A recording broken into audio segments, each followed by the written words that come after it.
Special education teachers play a significant role in the learning of an exceptional child.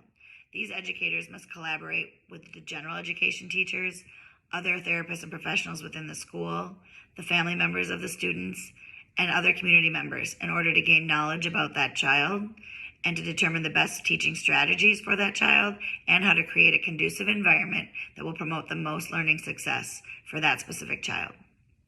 The educator must also continuously gain more knowledge in the area of special education by furthering their education and doing their own research to determine the best practices and teaching methods.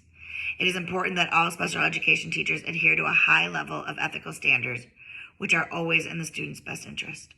Recognizing their own biases and deepening their understanding of any differences between the background, culture, and other beliefs of their students and themselves is also necessary in order to provide the best teaching plans. Staying well educated, continuing to perform research, collaborating with a multitude of individuals, and always keeping the student's interest as top priority will all help to advance the profession of special education as a whole. I strongly agree with every disposition listed on the self-assessment survey, and I believe that is because I am the parent of a special needs child. I have sat across the desk from many special education teachers, listening to the results of their assessments and their plans for my son. I have been very pleased at times, and I have been very dissatisfied at other times.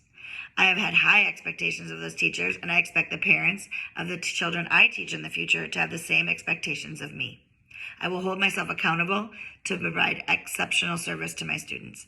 I will do this because many wonderful teachers did the same for me and for my son, and I will never be able to express my gratitude.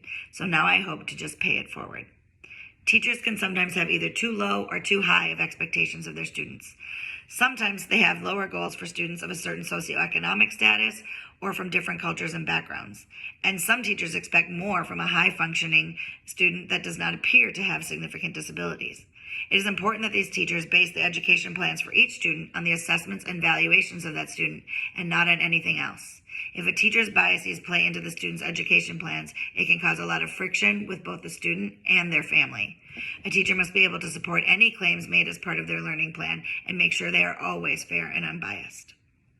The primary responsibility of any special education teacher is to meet the needs of all of their students to the very best of their ability. Maintaining compassion for, patience with, and empathy for both the student and the student's families will help to establish strong relationships which will only benefit the child throughout their education. And teachers continuously improving on their own teaching methods and strategies through research, education, and collaboration will also have a significant impact on the success of the exceptional child. Thank you.